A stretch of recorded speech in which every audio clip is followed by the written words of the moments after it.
Can you imagine? You're very thirsty and a glass of water is just few steps away from you, but you cannot drink it. Can you imagine? You're very brilliant in the class, but you are not allowed to sit inside the class. You and me can't imagine this situation.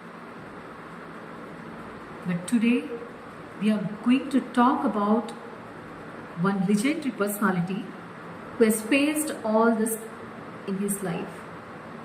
And he became a first law minister of India.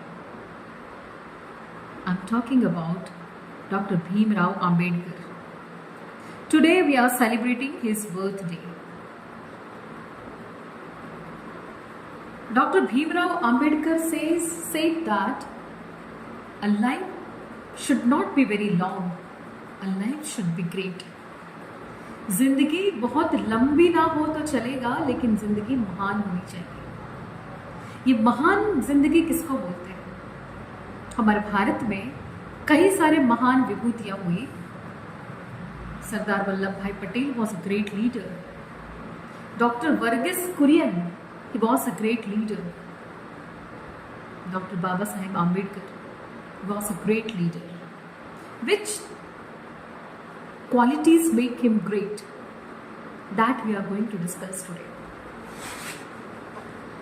जब बाबा साहेब आम्बेडकर की बात करेंगे तो history में जाना पड़ेगा और history की ऐसी ऐसी घटनाओं के बारे में हमें सुनना पड़ेगा जो हमें सुनना अच्छा नहीं लगता है।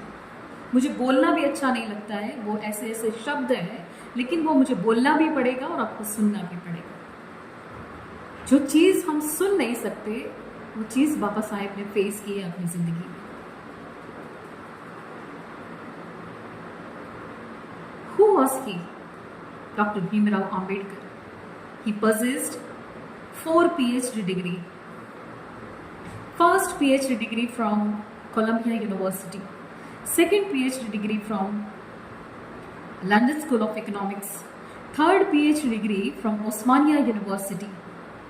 And fourth PhD degree once again from Columbia University. Can you imagine? A person who is not allowed to sit inside the class got the 4 PhD degrees in his life. How he could do it? The path was not smooth. It was full of thorns. It was full of adversity. It was full of problems, humility. And despite that, he could achieve that. जब भी हम history में जाते हैं तो ऐसी बातें सुनने को मिलती है कि जो कई बार हमें सुनना अच्छा नहीं लगता है। डॉक्टर भीमराव अंबेडकर 6 साल के थे जब वो पहली बार स्कूल में गए। जब वो स्कूल जा रहे थे तब उनकी माता भीमाबाई ने एक बात कही थी। हम जब हमारे बच्चों को स्कूल में भेजते हैं, वो नर्सरी में जाते हैं, जूनियर में जाते हैं, तो हम उनको घर से खाना देते हैं। उनको बोलते हैं कि बेटा सबके साथ मिल के खाना, सबके साथ बांट के खाना, बेटा सबको पानी देना। और इस बच्चे को उनकी माँ क्या सिखा रही है? बेटा पहली बार स्कूल में जा रहे हो, वहां तुम्हारे साथ अच्छा बर्ताव नहीं होगा बेटा, भेदभाव होगा, छूत अछूत का सामना करना पड़ेगा। कोई तुमसे बात नहीं करेगा बेटा, टीचर भी तुमसे बात नहीं करेगा, लेकिन ये सब कुछ सहन कर लेना और पढ़ाई से पीछे मत हटना, तुम्हें पढ़ना है। ये बात कह के भीमाबाई ने अपने बच्चे को स्कूल में भेजा। भीमराव को लगा कि स्कूल में पढ़ना तो बहुत अच्छी बात होगी। सबसे पहली बात तो इस कम्युनिटी में किसी के लिए ये पढ़ने की अनुमति ही नहीं थी। This people who comes from his category, his depressed class, they were not allowed to sit, they were not allowed for studies. और बाबा साहेब को इसलिए परमिशन मिली क्योंकि उनके पिता सूबेदार थे, रामोजी पाल जी। वो ब्रिटिश इंडियन आर्मी में थे और उनकी कुछ पहचान की वजह से उनके बच्चे को एडमिशन मिला। स्कूल में गए, घर से दरी लेके जाते थे। दरी मतलब एक कारपेट जैसा अपना आसन लेके जाते थे। और स्कूल में जाके बैठना कहाँ है? जहाँ पे बाकी बच्चों के जूते पड़े हुए थे वहाँ पे उनको बिठाया जाता था, ताकि वो किसी को छू ना ले, ताकि उनकी परछाई किसी के ऊपर ना पड़ जाए। क्लास के बाहर बैठ के वो पढ़ते थे, बोर्ड पे देखते थे कि टीचर क्या पढ़ रहा है। आप सोचिए, मैं और आप क्या ऐसे सिचुएशन में पढ़ाई कर सकते हैं?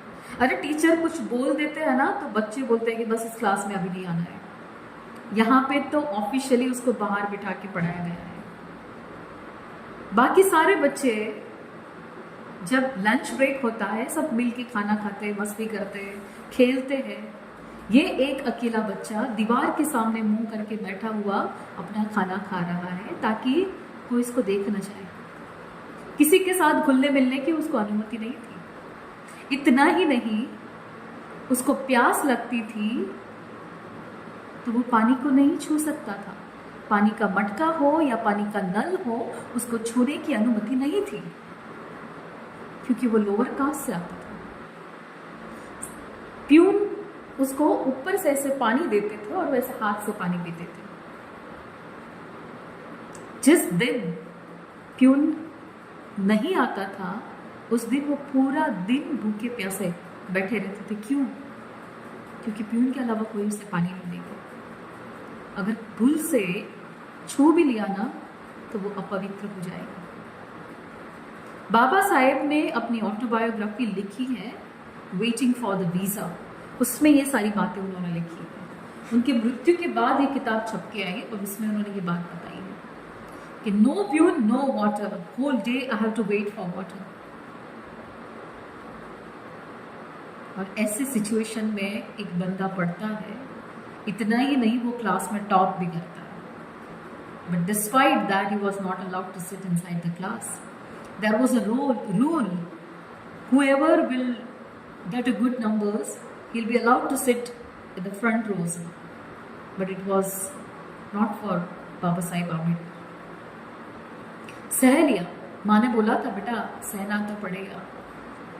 हम उस कम्युनिटी से आते हैं जहाँ से किसी को पढ़ने की अनुमति नहीं है। एटलीस्ट हम पढ़ तो सकते हैं। मैट्रिकुलेशन कंप्लीट किया, उसके बाद वो कॉलेज में गए, मुंबई यूनिवर्सिटी। मुंबई यूनिवर्सिटी में भी उनके साथ यही छूत अछूत वाला भेदभाव, कोई बात ना करे, कोई खाना ना दे, ना कोई पानी दे। With all this adversity, with humiliation, अपमान, गाली गलौज, ये सब सुन के इस बच्चे ने कॉलेज कंप्लीट की। पढ़ने में बहुत होशियार थे, संस्कृत पढ़ना चाहते थे, लेकिन किसी ने संस्कृत पढ़ने की, प्रोफेसरों ने मना कर दिया। अरे संस्कृत तो ब्राह्मणों की भाषा है, तुम शूद्र क्या पढ़ोगे? You are not allowed to study Sanskrit. He wanted to study. उनको दिया Persian language, you study Persian. Baba Saheb ने पर्शियन पढ़ा। दिल में बहुत इच्छा थी कि संस्कृत तो सभी भाषाओं की माता है, मुझे ये पढ़ना है। खुद से पढ़े हुए सारे वेदों का अध्ययन किया उन्होंने, खुद से अपने आप उन्होंने संस्कृत भाषा सीखी। इतना ही नहीं, संस्कृत के पंडित बड़े बड़े जो न कर सके वो काम बाबा साहेब ने किया है। कितनी सारी गलतियां जो व्याकरण की थी उन्होंने ढूंढ के निकाली थी। ये बाबा साहेब थे। कॉलेज कंप्लीट होने के बाद उनको आगे पढ़ना था, पैसा तो था नहीं, गरीब थे। उनके जीवन में एक शिक्षक थे जिनका नाम था महादेव आंबेडकर। पहले बाबा साहेब की सरनेम आंबा वाडेकर थी, लेकिन ये शिक्षक जो स्कूल के टाइम पे थे उनका नाम महादेव आंबेडकर। उनको इस बच्चे की प्रतिभा के बारे में पता था कि बच्चा प्रतिभाशाली है, कुछ ना कुछ तो करेगा, और उन्होंने अपनी सरनेम इस बच्चे को दी। And then Bhimrao Ambedkar surname उनका पूरा नाम हुआ। कॉलेज में एक प्रोफेसर, ब्राह्मण प्रोफेसर, उनका नाम था कृष्णाजी केलोस्कर। कृष्णाजी केलोस्कर ने एक बार उनको एक बहुत बढ़िया किताब दी जो life of Buddha, that book was about life of Buddha. Very first time doctor Bhimrao Ambedkar read the biography of Lord Buddha, पता चला कि बुद्ध धर्म क्या होता है। बहुत आभारी है वो। उन्होंने लिखा है कि मैं मेरे जीवन में सबसे ज़्यादा रिस्पेक्ट किसी टीचर की करता हूँ तो वो कृष्णा जी केलोस्कर जी की है, कि उन्होंने फिर उनको लेके गए थे वहाँ पे बड़ौदा में। हमारे जो राजा थे, क्या नाम था, बड़ौदा के राजा सयाजी राव गायकवाड़ थर्ड, उन्होंने स्कॉलरशिप की स्कीम निकाली थी कि जो बच्चा बाहर जाके पढ़ना चाहे फॉरेन में, उसको मैं स्कॉलरशिप दूंगा। तो कृष्णा जी केलोस्कर उनको लेके गए वहाँ पे, तो बोला कि महाराज ये बच्चा बहुत अच्छा पढ़ता है, पढ़ने में होशियार है, आप इसको मदद करिए। उनको स्कॉलरशिप मिल गई, वो चले गए अमेरिका, कोलंबिया यूनिवर्सिटी में। कोलंबिया यूनिवर्सिटी में उन्होंने एमए किया, उसके बाद पीएचडी की। वहाँ से वो गए लंदन में एलएससी में पढ़े, लंदन स्कूल ऑफ इकोनॉमिक्स में। वहाँ से भी मास्टर्स किया, वहाँ से भी पीएचडी की। 5-6 साल तक वो फॉरेन में रहे और फिर वापस आ गए देश में, क्योंकि ये राजा जो थे सयाजी राव गायकवाड़, उन्होंने शर्त रखी थी कि पढ़ लिख के जब वापस आओगे इंडिया में, तब तुम्हें हमारे मिलिट्री सेक्शन के हेड की आपको position, he was Dewan, he offered, Raja ji offered a very good position to him. So as per the condition, he came back to India. Mumbai से बड़ौदा आए। जब वो फॉरेन में थे 5-6 साल तक, जब वो पढ़ाई कर रहे थे, तब उनके साथ वहाँ पे कोई भेदभाव नहीं था। सब उनके साथ पढ़ते थे, बैठते थे, खाना खाते थे। छूत अछूत वाले कोई इंसिडेंट वहाँ पे हुआ ही नहीं। फॉरेन में ऐसा बिल्कुल नहीं था। सब उनका रिस्पेक्ट करते थे, वो पढ़ने में बहुत अच्छे थे। 18 से 21 घंटे तक वो पढ़ाई करते थे, पूरी रात किताबें पढ़ते थे। उनको किताबें पढ़ने का बहुत शौक था। उनके पिताजी ने अपार्ट फ्रॉम करिकुलम बहुत सारी किताबें ला के देते थे कि बेटा पढ़ो, और वो खुद बहुत पढ़ते थे। तो वहाँ पे भी खाने के पैसे नहीं थे, तो कई बार खाना छोड़ भी देते थे, और खाना छोड़ के वो पढ़ाई करा करते थे। पूरी रात किया है उन्होंने पढ़ाई। और जब वो भारत में वापस आए, फिर से वही छूत अछूत वाला इंसिडेंट उनके साथ होने लगे। मुंबई से वडोदरा आए, लेकिन बड़ौदा में उनको लेने के लिए कोई नहीं आया। आप सोचिए, किसी राजा के मिनिस्टर या राजा की किसी बड़ी पोजीशन पे कोई बंदे को जॉब मिली है, वो पता है कि भीमराव अंबेडकर आ रहे इस पोस्ट पे, लेकिन उनको रिसीव करने कोई नहीं गया। भीमराव अंबेडकर ने बोला कि चलो कोई बात नहीं। बड़ौदा में गए, लेकिन रहना कहाँ, उनको किसी ने घर नहीं दिया। हिंदू लोग तो उनको अपनाते ही नहीं थे, because he was from a lower caste. अछूत थे वो, किसी हिंदू धर्मशाला में तो रुकने की अनुमति नहीं थी। तो करे क्या, रहे क्या। वो गए एक पारसी धर्मशाला में रुकने के लिए। पारसी लोगों को पता नहीं था इनके बारे में ज़्यादा। उन्होंने एक छोटा सा कमरा दिया, और वो कमरा भी कैसा, वो गोडाउन था, उसमें सब टूटा फूटा फर्नीचर था। उसको थोड़ा साफ करके बाबा साहेब वहाँ रहने लगे। 1-2 दिन 4-5 दिन हुए, और कहीं से पता चला कि ये तो अछूत है, इसको यहाँ किसने परमिशन दी। सब हथियार लेके आ गए बाबा साहेब को मारने के लिए। बाबा साहेब ने रिक्वेस्ट किया, मुझे शाम तक का टाइम दे दो, मैं यहाँ से चला जाऊँगा। जॉब करके घर पे आए, और वहाँ से पूरा सामान लेके वो कमाटी बाग में बैठे रहे एक बेंच के ऊपर। आप सोचिए, जिसके पास 2-2 पीएचडी की डिग्री है, जो क्लास का टॉपर है, पढ़ने लिखने में इतना होशियार है, बस वो ब्राह्मण नहीं है, क्षत्रिय नहीं है, वो वैश्य नहीं है, वो शूद्र है, इसलिए इसके साथ ऐसा व्यवहार किया जाता है। बाबा साहेब ने लिखा है कि जब मैं ऑफिस में था, मुझे पानी पीना अलाउड नहीं था, मैं बाहर जाके पीता था, मेरे लिए अलग व्यवस्था की गई थी। प्यून मुझे फाइल अब फेंक के देता था ताकि वो मुझे छू न जाए, ताकि मेरी परछाई उसके ऊपर न पड़ जाए। ये सब कुछ बाबा साहेब ने झेला है। चुपचाप रोते रहते थे, कमाटी भाग वो बेंच पे बैठे बैठे रोते थे कि मेरे साथ ये कैसा व्यवहार हो रहा है, मेरी डिग्रियों का कोई अर्थ नहीं है, यहाँ मुझे इंसान भी नहीं गिना जाता। अगर हम हमारे घर के जो पालतू जानवर है उसके साथ भी इतना बुरा व्यवहार नहीं करते जितना बुरा व्यवहार बाबा साहेब के साथ होता था, फिर भी वो चुप रहे, सब कुछ सहन कर लिया। वहां से वो फिर जॉब छोड़ के चले गए एकेडमिक्स में। मुंबई के सिडनेहम कॉलेज में उनको जॉब मिल गई। वहां पे भी यही भेदभाव, बच्चों को इतना अच्छा पढ़ाते थे, बच्चे उनको पसंद करते थे, लेकिन साथी स्टाफ मेंबर्स फिर से उनको परेशान करना शुरू कर दिया। वहां से भी परेशान हो गए। फिर उनको लगा he was a lawyer, he was a barrister, he got a degree from foreign university, he got a degree, he was a lawyer as well। तो उनको लगा कि अब मुझे लीगल सेक्शन में काम करना चाहिए, एकेडमिक्स भी छोड़ दिया। फिर वो कोर्ट में गए, वकील के कोट पहन के। आप बिलीव नहीं करोगे, जिस दिन वो कोर्ट में गए, सभी अपर क्लास के वहां पे बैठे हुए थे वकील, वो सब हंसने लगे। ये देखो अछूत यहाँ पे वकील बन के आया। अरे आम्बेडकर, तुम्हारी डिग्रियां, भले तुमने फॉरेन से डिग्रियां लेके आए हो, लेकिन उसका यहाँ पे कोई मीनिंग नहीं है। तुम्हारी जगह कोर्ट में नहीं है, तुम्हारी जगह तो कचरे के ढेर पे है, तुम उसके लिए बने हो, तुम शूद्र हो, मत भूल जाओ।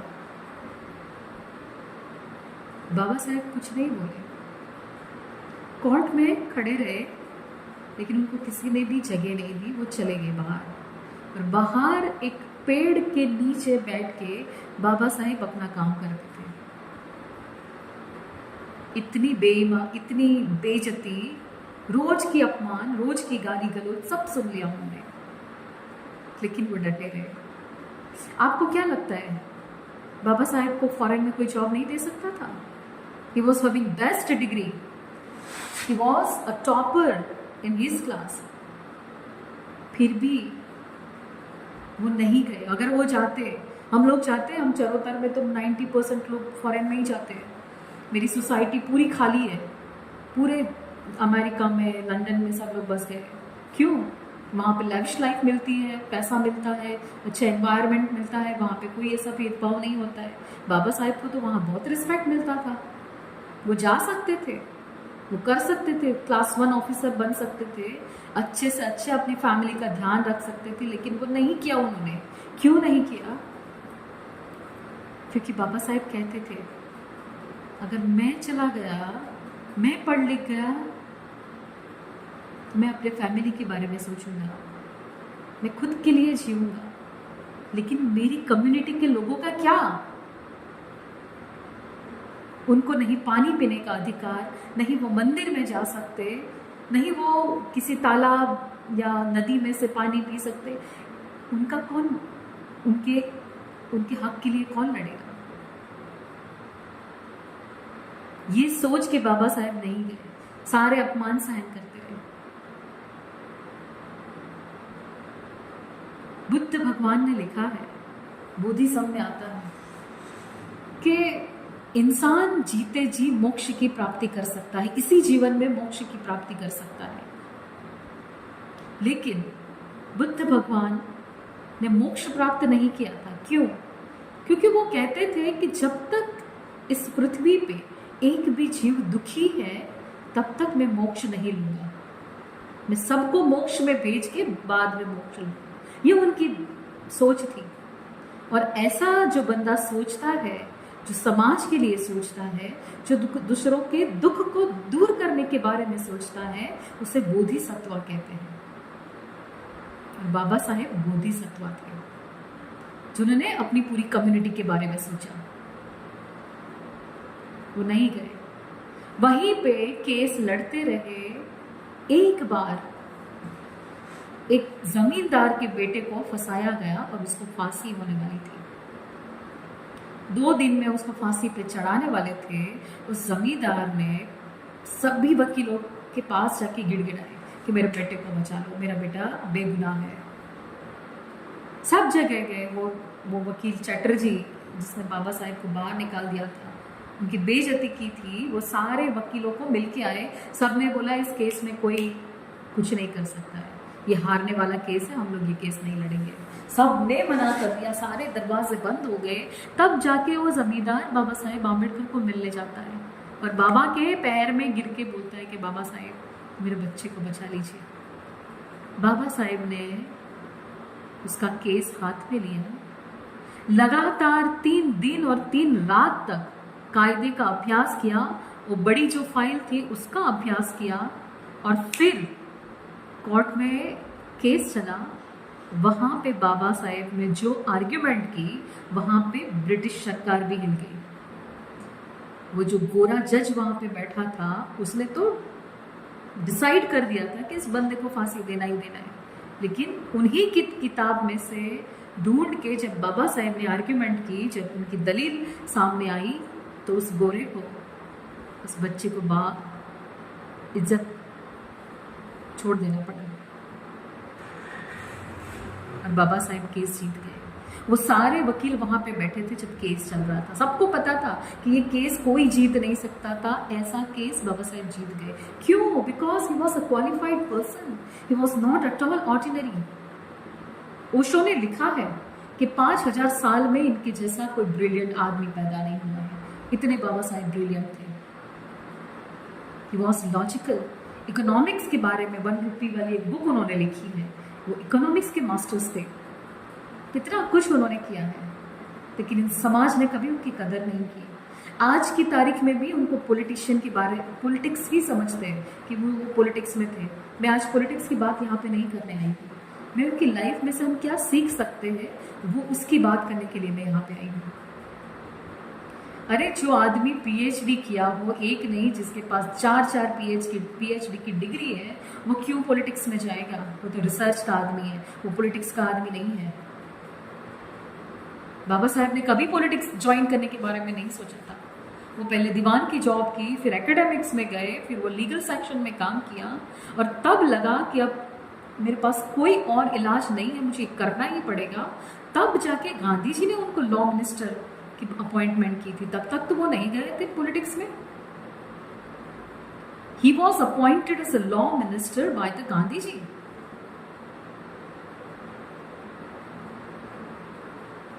इतना कुछ होने के बाद आप देखिए, बोधिसत्व की मैं बात कर रही थी, तो बुद्धिज्म ने ये बात की है। महायान में बुद्धिज्म के 3 पार्ट है, महायान, वज्रयान एंड हीनयान। तो महायान कहता है कि वो बोधिसत्व है जो दूसरों के दुख के बारे में सोचता है और अपनी खुशी का बलिदान कर देता है। बाबा के 4 बच्चे मर गए थे, उनकी पत्नी भी बहुत छोटी उम्र में उनकी डेथ हो गई थी। बाबा की माँ भीमाबाई जब मर रही थी, आप सोचिए, कोई वैद्य उनके पास नहीं आया। क्यों? क्योंकि वो अछूत महिला थी। कोई वैद्य उनको कैसे छू सकता था? अपनी माँ को अपनी आंखों के सामने मरता हुआ बाबा साहेब ने देखा है। वो छोटे से भीमराव ने अपनी माँ को मरते हुए देखा है, बिना इलाज के। उस दिन बाबा साहेब ने कहा कि इस शरीर का इलाज तो कोई डॉक्टर कर सकता है, लेकिन मैं इस समाज की ये सड़ी हुई सोच का इलाज करूंगा। मैं इसका डॉक्टर बनूंगा और जब तक इस समाज में से ये छूत अछूत की भावना को दूर नहीं करूंगा, मैं मरूंगा नहीं। ये बाबा साहेब ने ठाना, इस बीमारी को दूर करना है मुझे। ये गिरी हुई सोच जो समाज की है, ये छोटी सी सोच जो समाज की है, इसको मुझे दूर करना है। बाबा साहेब ने इसके लिए फाइट दी है। He was appointed as a law minister. हम लोगों को ऐसा लगता है कि बस वो दलितों के मसीहा थे। किया है उन्होंने दलितों के लिए काम, लेकिन इतना नहीं, उन्होंने पूरी ह्यूमैनिटी के लिए काम किया है। आज हम लोग 9 to 5 की जॉब करते हैं, that is because of Bhimrao Ambedkar. Being a law minister, उन्होंने श्रम अधिकार के लिए बहुत फाइट दी है। सबको बराबर वेतन मिलना चाहिए, सैलरी मिलनी चाहिए। ओवर टाइम अगर कोई बंदा कर रहा है तो उसको उसका भी वेतन मिलना चाहिए। महिलाओं के अधिकार के लिए उन्होंने फाइट दी है। From 1946 to 1951 he literally fight with Nehru ji कि महिलाओं को समान अधिकार क्यों नहीं दे रहे। हिंदू कोड बिल की उन्होंने बात की थी, जो उस टाइम पे जब वो थे तब नहीं पास किया गया। बहुत फाइट दी उन्होंने। And finally in 1951 he resigned from law minister post. And then later in 1955 Hindu Code Bill was introduced in Constitution. 4 bill आए थे। एक जो बिल था वो हिंदू मैरिज एक्ट, दूसरा हिंदू अडॉप्शन एक्ट, तीसरा था Hindu minority and guardianship act, और एक था Hindu succession act. Adoption, minorities, ये सारे एक्ट आए in 1955 before the death of Baba Saheb Ambedkar. Today I am standing here and I am speaking in front of you. That is also because of Bhimrao Ambedkar. अगर उन्होंने महिलाओं के लिए fight नहीं दी होती, उनके समान अधिकार की बात नहीं की होती, तो महिलाएं अभी जितनी उनको पावर मिला है वो कभी नहीं मिलता। वो अपने डिसीजन कभी खुद नहीं ले सकती थी। वो मानते थे कि जिस समाज के अंदर महिलाएं अपने डिसीजन नहीं ले सकती, वो पढ़ नहीं सकती, वो अपने पैरों पे खड़ी नहीं हो सकती, वो महिलाओं के बिना इस समाज का उद्धार नहीं हो सकता है। The development is quite impossible without women empowerment, and he literally fight for that. So we are grateful to Dr. Bhimrao Ambedkar. इतना ही नहीं, उन्होंने कितने सारे सत्याग्रह किए। हम सबको पता है कि गांधी जी ने सत्याग्रह किया था, सॉल्ट, है ना, क्या बोलते हैं उसको, दांडी यात्रा हुई थी सॉल्ट के लिए। लेकिन हमको किसी को नहीं पता है कि ऐसा एक सत्याग्रह पानी के लिए हुआ था, दलितों के लिए, जो बाबा साहेब आम्बेडकर ने किया था। सब मिलके गए थे और नदी में से पानी लेके पिया और पूछा कि हमें भी पानी पीने का अधिकार है। तब उनको लगा कि हमें ये हक मिल गया है, लेकिन वो बात सही नहीं थी। कितने सारे दलितों को मारा गया, वहाँ पे उनकी हत्याएं की गई bye upper class because they touch the water. और उसके बाद क्या हुआ, घड़ा भर भर के गोमूत्र लाया गया और वो गाय का गोबर लाया गया और वो जाके उन्होंने नदी में डाला और ब्राह्मणों ने मंत्र किए कि नदी अपवित्र हो गई, अब ये नदी पवित्र हो जाएगी। ये हमारी हिस्ट्री बता रही है, और ऐसी चीज़ों में से बाबा साहेब निकल के बाहर आए। बहुत काम किया है। आप देखिए हम क्यों उनका बर्थडे सेलिब्रेट कर रहे हैं। कुछ उनकी जिंदगी में से हमको सीखना है। In 65 years of his life, he has written 21 big volumes. 21 किताबें उन्होंने लिखी थी। अगर बाबा साहेब और ज़्यादा जिंदा रहते तो शायद हमें बहुत अच्छा साहित्य मिल सकता था। इस आदमी की कद्र हमारे देश को उनकी मृत्यु के 40 साल बाद हुई, और तब जाके उनको भारत रत्न का अवार्ड दिया गया in 1919. He passed away in 1956. Baba Saheb को किताबों का बहुत शौक था, बहुत पढ़ते थे। एक राइटर उनका नाम था John Gunther. He came to India in 1938 and he was writing a book inside India, and for that book he met with many legendary people, and one of them was Bhimrao Ambedkar. John Gunther लिखते हैं अपनी book में कि कि एक बार मैं बाबा साहेब को मिलने 1938 उनके घर पे गया था। तब मैंने देखा कि उनकी पर्सनल लाइब्रेरी में 8000 किताबें थी, 8000 बुक्स। इतना पढ़ते थे वो, 8000 books in 1938। And when he passed away in 1956, उनके घर में 35,000 किताबें थी। इतना पढ़ा लिखा आदमी, इतना विद्वान आदमी, और उसको पानी छूने का हक नहीं है। वो किसी के साथ बैठ नहीं सकता, किसी के साथ खाना नहीं खा सकता, हर जगह उनके साथ डिस्क्रिमिनेशन हो रहा है। फिर भी उन्होंने हार नहीं मानी, वो लड़ते रहे। इन 1927 उन्होंने सोच लिया कि जो धर्म मेरी इज्जत नहीं करता, जिस धर्म में मेरे भाइयों के साथ, मेरी कम्युनिटी के साथ ऐसा जानवरों से भी बदतर व्यवहार होता है, ऐसे धर्म में मुझे रहना नहीं है। मैं हिंदू धर्म में भले पैदा हुआ, लेकिन मुझे हिंदू धर्म में मरना नहीं है। ये बाबा साहेब ने लिखा है। क्यों किसी आदमी को ऐसा लिखना पड़ता होगा? समाज ने उसको कितना प्रताड़ित किया होगा कि जब ये बंदा इतना पढ़ लिख के भी ऐसा लिख रहा है कि मुझे हिंदू में नहीं मरना है। मैं भले ही जन्म मेरा हिंदू हुआ, लेकिन मैं हिंदू मरना नहीं चाहता हूँ। मैंने काफ़ी सारे धर्मों का अभ्यास किया था। And finally when he was trying to convert himself into Buddhist, Gandhi ji ने मना किया, बाकी और नेताओं ने भी मना किया, बाबा साहेब ऐसा मत करिए, आप हिंदू धर्म में ही रहिए, हम कुछ करते हैं। For 21 years बाबा साहेब उन्होंने राह देखी कि शायद इस समाज में कुछ बदलाव आए, एक्सेप्टेंस आए, लेकिन नहीं। After 21 years, before his death, before just 1.5 months of his death in 1956, he adopted Buddhism. He became a Buddhist.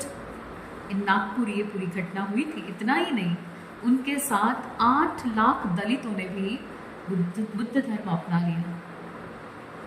कहीं ना कहीं जब हिस्ट्री पढ़ते हैं तब लगता है कि ये हिंदू धर्म का फेलियर है। हमारे स्कंद पुराण में लिखा है कि जन्मना जायते शूद्र संस्कारात् द्विज उच्यते, वेद पाठे भवेत् विप्र, ब्रह्म जानाति ब्राह्मण। जन्म से तो शब्द शूद्र होते हैं, लेकिन जिसके जीवन में संस्कार होते हैं वही ब्राह्मण बनते हैं। और जिसने वेदों का अध्ययन नहीं किया, जिसने वेदों का पठन नहीं किया, वो ब्राह्मण नहीं है। जो ब्रह्म को जानने की कोशिश करता है वही ब्राह्मण है। बाबा साहेब ने तो सारे वेद पढ़े थे, वो संस्कृत में भी पारंगत थे, लेकिन फिर भी वो अछूत थे, क्योंकि उनको जन्म से अछूत माना जाता था। ये लिखा हुआ है हमारे शास्त्रों में, फिर भी उनके साथ ये व्यवहार होता है। आप सोचिए, ये सारी जो घटनाएं हैं, आप हिस्ट्री पढ़ोगे तो ये आजकल की घटनाएं, और मैं जो बात कर रही हूँ ये मैं कोई 1000 ईयर बिफोर की बात नहीं कर रही हूँ। ये अभी 100 साल की घटना है जो हमारे देश में घट रही थी।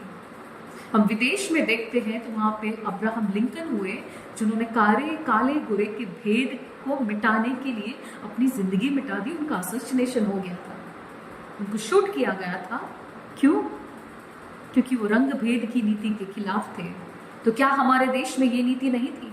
हमारे देश में भी यही छूत अछूत का भेदभाव किया जाता था। बाबा साहेब लिखते थे कि मैं जब बड़ौदा में आया तो मैं पारसी उधर धर्मशाला में रुका, मुझे वहां से निकाल दिया गया। तब मुझे पहली बार पता चला कि पारसियों के लिए भी मैं अछूत हूं। उनके 2 मित्र थे, एक ईसाई था और एक हिंदू था। हिंदू ने तो मना ही कर दिया कि तुम्हें मैं अपने घर पे नहीं रख सकता हूँ, नहीं तो मेरे सारे कर्मचारी भाग जाएंगे, तो ये मेरे से नहीं होगा। लेकिन एक ईसाई उसका मित्र था, उनके मित्र थे एक ईसाई क्रिश्चियन। बाबा साहिब को लगा कि क्रिश्चियनिटी तो छूत अछूत पे बिलीव नहीं करती है, लेकिन उस मित्र ने भी कहा कि बाबा साहेब, मैं आपको अपने घर पे रखने में मुझे कोई दिक्कत नहीं है। देख यार, तू तो मेरा दोस्त है, मुझे पता है तू बहुत अच्छा इंसान है, लेकिन मेरी पत्नी है ना, वो इसमें बहुत बिलीव करती है। वैसे मैं क्रिश्चियन हूँ, लेकिन मैं तो कन्वर्टेड क्रिश्चियन हूँ ना, मैं तो हिंदू ही था पहले, तो सॉरी, मैं आपको नहीं रख सकता। उस दिन बाबा साहब को लगा कि मैं हिंदू के लिए अछूत हूँ, मैं पारसी के लिए अछूत हूँ, तो मैं ईसाई क्रिश्चियन के लिए भी अछूत हूँ। एक बार बाबा साहेब और नासिक से औरंगाबाद जा रहे थे, बीच में एक किला पड़ता है, गोलकुंडा या ऐसा कोई किला है, मुस्लिम लोगों का एक किला है। वहाँ पे गए अपने 6-7 मित्रों के साथ, उन्हीं की कम्युनिटी के थे। वहाँ पे गए, धूल मिट्टी से उनके हाथ पैर खराब हुए थे, वो पानी से धो रहे थे। अचानक से बहुत सारे मुस्लिम लोग वहाँ पे आए डंडा लेके। तुम अछूत, तुमने इस पानी को कैसे छू लिया? तब बाबा साहेब ने कहा कि तुम तो मुसलमान हो, मुसलमानों में तो छूत अछूत नहीं होता है। तब उस मुसलमान ने बोला, मेरे से ज्यादा बहस मत कर, तू अछूत है और तुझे ये पानी छूने की इजाजत नहीं है। जैसे तैसे करके वो बच के निकल गए वहां से। उस दिन बाबा साहेब ने कहा कि मैं हिंदू के लिए अछूत हूँ, मैं पारसी के लिए अछूत हूँ, मैं ईसाई के लिए अछूत हूँ, और मैं मुसलमान के लिए भी अछूत हो गया। आप सोच के देखिए, एक बंदे को कितना कष्ट सहना पड़ रहा है, यही अपनी सोसाइटी में। और ये बहुत पुरानी बात नहीं है, दिस इज जस्ट 1956। फिर क्या हुआ? इन 1955 अल्टीमेटली एक बिल संसद में पास हुआ, जो था अस्पृश्यता निवारण का। Untouchability is social crime. This was introduced in Constitution. इसके बाद कहीं ना कहीं थोड़ा बहुत ये भेदभाव कम हो गया है, लेकिन आज की तारीख में भी ये चीजें दिमाग में है, कई लोगों के दिमाग में रहती है। 2000 साल तक शूद्रों के साथ अन्याय होता गया। 2000 साल तक, कम से कम 200 साल तो लगेंगे उस दर्द में से बाहर निकलने में, क्योंकि डिप्राइव किया गया, डिप्रेशन क्लास में थे। ये बातें बाबा साहेब ने अपनी बुक में लिखी है, वेटिंग फॉर द वीजा। एक बार आदि गुरु शंकराचार्य जी वाराणसी में थे, और वहाँ पे मणिकर्णिका घाट है, आप सबको पता होगा शायद। वाराणसी में गंगा स्नान करके सुबह सुबह वो वहाँ से काशी विश्वनाथ के मंदिर जा रहे थे। वो जैसे ही जा रहे थे, बीच में एक चांडाल मतलब जो मुर्दे को जलाता है, वो चांडाल भी नीची लोअर क्लास से माना जाता है। वो चांडाल वहाँ पे खड़ा था, उसके साथ 2-3 कुत्ते थे। और उस टाइम ये मैं बात कर रही हूँ 6th सेंचुरी की। And Shankaracharya ji told him, a chandal, हट हट, तुझे पता नहीं मैं ब्राह्मण हूँ और मैं जा रहा हूँ मंदिर में। उस वक्त वो चांडाल बोलता है, तुम किसको हटाने की बात कर रहे हो? अन्नमयाद अन्नमयम अथवा चैतन्यमेव चैतन्यात् द्विजवर किम द्विजवर वांछसे द्रष्टुं द्विजवर दूरी कर्तुं वांछसि किम ब्रूहि गच्छ गच्छेति अन्नमयम अन्नमयाद अथवा चैतन्यमेव चैतन्यात् द्विजवर दूरी कर्तुं वांछसि किं ब्रूहि गच्छ गच्छेति। ये मनीषा पंचकम का एक मंत्र है, उसी की मैं बात कर रही हूँ। ये चांडाल ने कहा कि तुम किसको हटने की बात कर रहे हो? इस शरीर को जो अन्नमय कोश से बना है, अन्नमयम अन्नमयाद, इस शरीर को बोल रहे हो, या चैतन्यम चैतन्यमयाद, या इस शरीर के अंदर विद्यमान चैतन्य को तुम बोल रहे हो? तो तुम यहां से हट जाओ। do you want to move? This consciousness which is present inside me and present inside you as well. You are Advaita Vedanti. अद्वैत वेदांत हमको सिखाता है कि हर क्षण में, हर कण में, हर जीव में, हर पशु पक्षी में, इंसान के अंदर वही चैतन्य बसता है. Its soul is potentially divine. Then अब किसको हटने की बात कर रहे हो? तब शंकराचार्य जी ने मनीषा पंचकम नाम के एक स्तोत्र की रचना की. आप कभी पढ़ लेना. उसमें उन्होंने लिखा है कि जो जागृत, स्वप्न और सुषुप्ति तीनों अवस्था में खुद को ब्रह्म मानता है, जो ब्रह्म को जानने की कोशिश करता है, वो चाहे चांडाल हो या चाहे वो ब्राह्मण हो, वो मेरे लिए गुरु है, पूजनीय गुरु है. ये बात शंकराचार्य जी ने लिखी है. उसमें संस्कारात द्विज उच्यते जन्मना जायते शूद्र. जन्म से तो सभी शूद्र होते हैं, तुम संस्कार से ब्राह्मण किए जाते हो. जिन्होंने वेदों का पठन किया है वही ब्राह्मण है, और जो ब्रह्म को जानने की कोशिश करता है वही ब्राह्मण है. तो अगर आप में ये सब गुण विद्यमान नहीं है तो आप ब्राह्मण नहीं हो. और जो बंदे के अंदर ये सारे गुण विद्यमान है, चाहे वो जन्म से शूद्र भी क्यों ना हो, वो ब्राह्मण है. इस बात की पुष्टि भगवद गीता करती है. भगवद गीता के 4थे अध्याय का एक श्लोक देख लीजिए, 13 नंबर श्लोक. गुण कर्म विभागयो चातुर्वर्ण्यम मया सृष्ट गुण कर्म विभागयो. ये गुण और कर्म के हिसाब से विभाजन हुआ है. अगर ऐसा होता तो महर्षि वेद व्यास ने 4 वेद नहीं लिखे होते. वो खुद शूद्र थे. महर्षि वाल्मीकि भी शूद्र थे जिन्होंने रामायण की रचना की. इतना कुछ होने के बावजूद भी समाज ने बाबा साहेब आम्बेडकर को हमेशा नीचा दिखाया, उनका अपमान करते रहे. बाबा साहेब लेकिन पीछे नहीं हटे. उन्होंने अल्टीमेटली जस्टिस दिलवा के लिए रहा. Like in 1955 ultimately he got the justice from government कि अब वो पानी पी सकते हैं, पानी छू सकते हैं.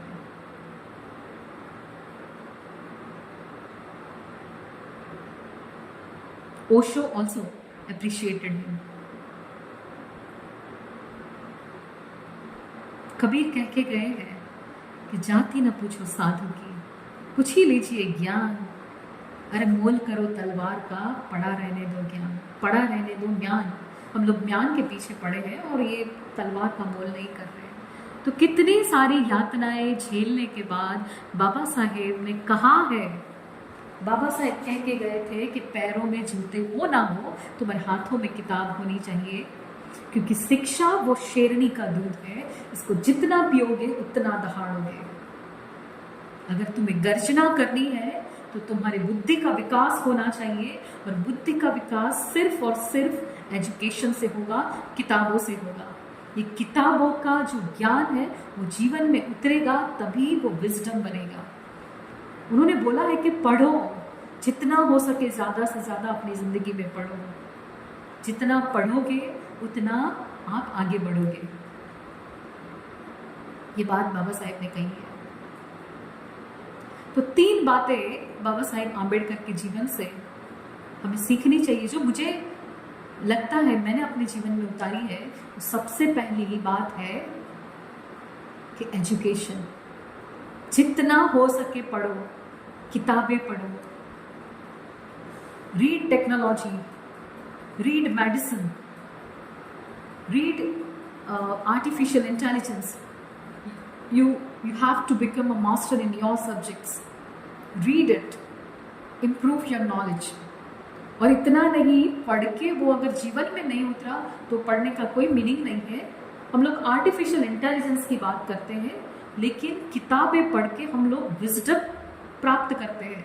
ये विजडम आनी चाहिए. जो नॉलेज हमारे जीवन में आचरण में आ जाता है वो विजडम बन जाता है. तो ये किसी भी आर्टिफिशियल इंटेलिजेंस के पास नहीं मिलेगा. ये हमारी खुद की हमें पैदा करना है हमारे अंदर. ये पहली सीख है. दूसरा इम्पॉर्टेंट लेसन हम बाबा साहेब आम्बेडकर की लाइफ से सीख सकते हैं, वो है थिंक अबाउट योर कम्युनिटी. हम सब क्यों पढ़ते हैं, क्यों जॉब के पीछे पड़े? इतना पैकेज मिल जाए, इतना अच्छा कहीं अमेरिका का वीज़ा मिल जाए, कनाडा का वीज़ा मिल जाए, क्यों? क्योंकि हम सेटल होना चाहते हैं। मैं और मेरी फैमिली, बस हमारी लाइफ यहाँ पे पूरी हो जाती है। बाबा साहेब ये सब कर सकते थे, उन्होंने नहीं किया। वो कह रहे थे कि नियति ने अगर मुझे इतना कुछ दिया है तो मैं अपने समाज के लिए कुछ करना चाहता हूँ, और उन्होंने किया। हम सब भी अगर अपने जीवन में कुछ बन जाते हैं तो हमारी नैतिक जिम्मेदारी बनती है कि हम कुछ डिप्रेस क्लास के लिए कुछ करें, जो अंडर प्रिविलेज्ड है उनके लिए कुछ करें, हमारे समाज के लिए कुछ करें। और तीसरी इम्पॉर्टेंट बात जो मैं भीमराव अंबेडकर जी के जीवन से सीखी हूँ वो है कि अगर तुम्हें जिंदगी में कुछ बनना है, कुछ करना है, किसी बड़ी पोजीशन पे जाना है, तो दुनिया की कोई ताकत तुम्हें नहीं रोक सकती। एक बच्चा जो कभी क्लास में नहीं बैठा, एक बच्चा जो पूरे दिन भूखा प्यासा रह के भी पढ़ता था, वो अगर इंडिया का लॉ मिनिस्टर बन सकता है, अगर आरबीआई भी उनकी किताबें फॉलो कर सकती है, अगर एक निचले समाज से, ऐसे समाज से आने वाला बच्चा जिसकी हम लोग आज बर्थडे सेलिब्रेट कर रहे हैं, अगर वो कर सकता है तो मैं और आप क्यों नहीं कर सकते? हमारे पास तो बहुत सारी फैसिलिटी है, हम लोग प्रिविलेज्ड हैं, हम लोग ये चीज़ कर सकते हैं। ये चीज़ मैंने सीखी उनकी लाइफ से। बाबा साहेब ने एक बार एक इंसिडेंट आता है कि लोग उनसे मिलने गए कि हमको आपकी बर्थडे सेलिब्रेट करना है, तो उन्होंने मना कर दिया, नहीं, अगर मेरा बर्थडे सेलिब्रेट करना है ना तो किसी भूखे बच्चे का पेट भरो, किसी अनपढ़ लोगों को जाके उनके हाथों में किताब दो, उनको शिक्षा